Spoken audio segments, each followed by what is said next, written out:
In 1492, Christopher Columbus sailed the ocean blue and landed in America. That is the story you were taught in third grade. The story printed in every textbook across the United States. The story celebrated by a national holiday. And according to modern science, that story is wrong. Not wrong in the way of possibly wrong. Wrong in the way that has been proven by radiocarbon dating, confirmed by the signature of an ancient solar storm that occurred in the exact year 992 and officially published in the journal Nature in October 2021. The first person from the Old World to set foot on American soil did so in the year 1021 AD.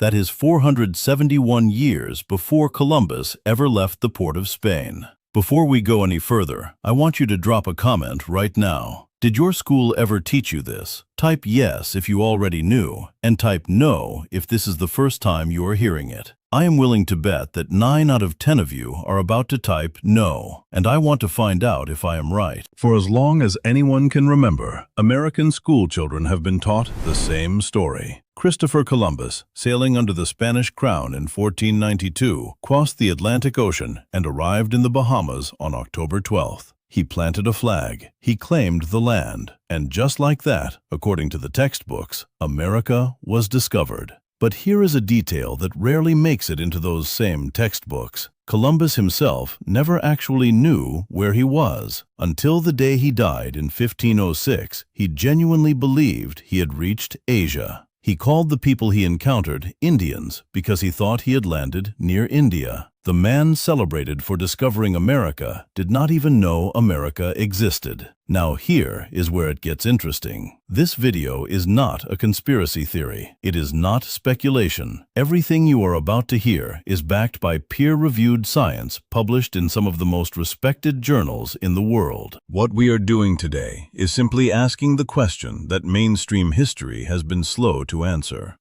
If Columbus was not the first, then who was? And the science has already answered that question.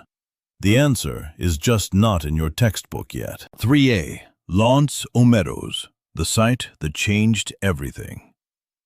On the northeastern tip of Newfoundland, Canada, there is a place called L'Anse aux Meadows. If you have never heard of it, that is exactly the problem we are talking about today. In 1960, Norwegian explorer Helge Ingstad and his wife, archaeologist Anna Stina Ingstad, followed local legends and began excavating a remote stretch of coastline.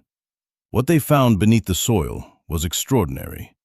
The remains of timber-framed buildings, a forge for working iron, and everyday tools, all of them unmistakably Norse in style and construction.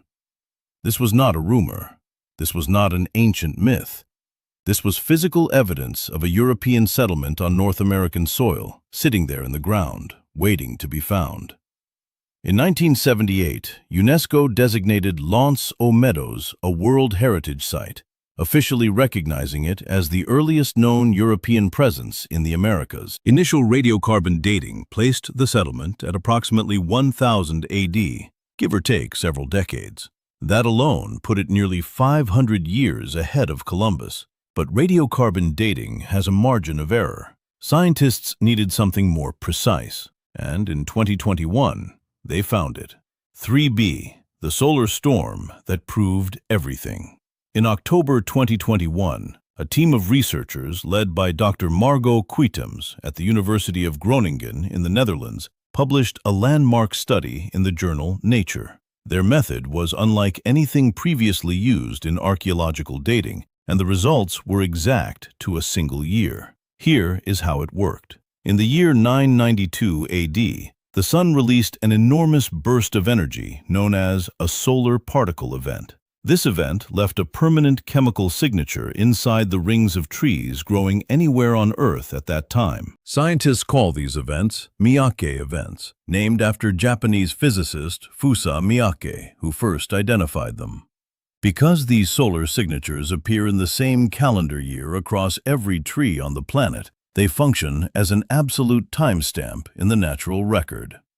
Dr. Quietems and her team examined wood samples taken from the timber structures at L'Anse aux Meadows. They found the 992 solar signature embedded in the rings of those logs. Then they simply counted forward.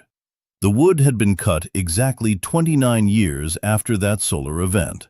29 years after 992 is 1021. The Norse settlement at Meadows was established in the year 1021 AD. Not approximately, not probably, exactly. The margin of error was 0. That is 471 years before Columbus set sail. 3C. Who were these people, and where did they come from? The people who built that settlement were Norse explorers, commonly known as Vikings. Specifically, historical records point to Leif Erikson, the son of Eric the Red, born in Iceland and raised in Greenland. Two ancient Norse texts, the Saga of the Greenlanders and Eirik's Saga, describe a series of voyages to a land west of Greenland that the Norse called Vinland, meaning land of vines or land of meadows, depending on the translation. For centuries, historians debated whether Vinland was real or legend.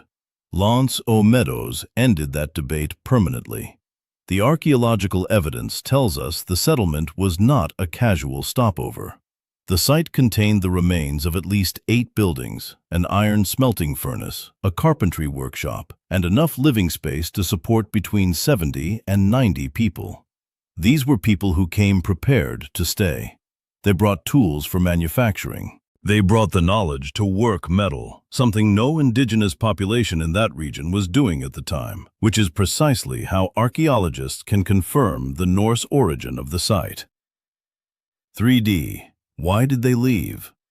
If the Norse arrived in 1021 and had the resources to build a functioning settlement, why is North America not called Lafeland today? The archaeological and textual evidence points to one primary reason: conflict with the indigenous people the Norse called Skraelings, most likely ancestors of the Beothuk or Algonquian peoples. The Norse were outnumbered. Their settlement of 70 to 90 people was simply not large enough to withstand sustained resistance from populations who had lived on that land for more than 15,000 years. According to the sagas, after several violent encounters, the Norse abandoned Vinland and returned to Greenland. That detail is worth sitting with for a moment. The first attempt at European settlement in North America failed, not because of weather or navigation, but because the people already living here were strong enough to push the newcomers back. That is a story that rarely gets told. So if the science is this clear, if the evidence has been sitting in Newfoundland since 1960 and confirmed with absolute precision in 2021, why does your child's history book still open with Columbus? The answer is not a shadowy conspiracy. It is something more ordinary and in some ways more interesting: the politics of national identity.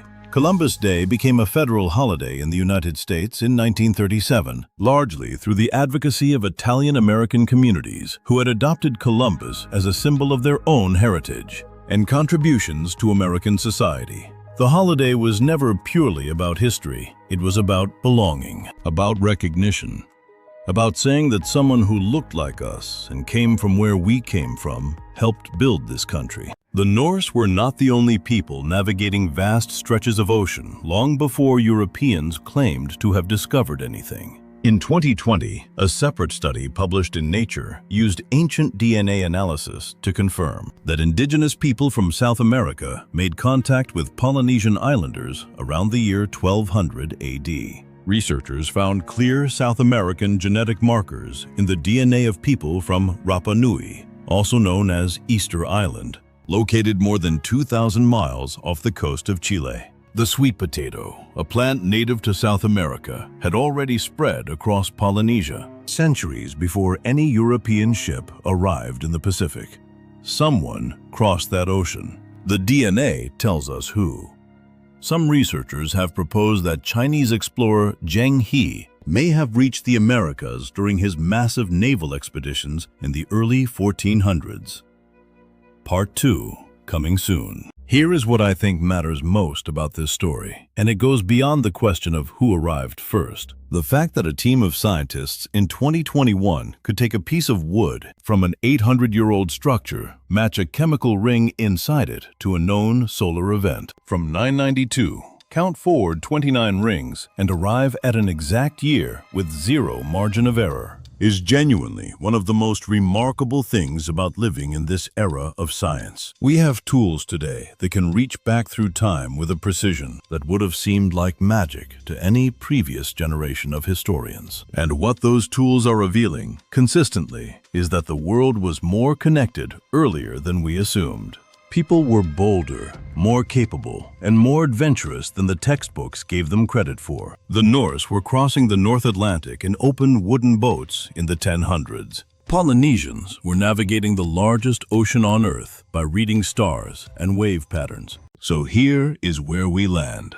The science is settled. The year is 1021. The people were Norse. The location was Newfoundland. And the evidence has been peer-reviewed, published, and confirmed. But here is the question that science cannot fully answer yet. If the Norse made it to North America in 1021, and Polynesian navigators were crossing the Pacific by 1200, and ancient DNA keeps turning up connections between continents we assumed were isolated from each other, how many other crossings happened that left no trace we have found yet? How many chapters of this story are still buried somewhere, waiting for the right team with the right technology to find them? History is not finished. It is being written right now. One excavation, one DNA study, and one solar ring at a time. If this video shifted something in the way you think about history, share it with someone who still believes Columbus discovered America. Not to argue with them, but because they deserve to know what the science actually says. Subscribe if you want more of this. Every video on this channel is built on peer-reviewed research, primary sources, and the belief that real history is far more interesting than the version we were handed in school. And go check those comments right now. I want to see how many of you typed no at the beginning of this video,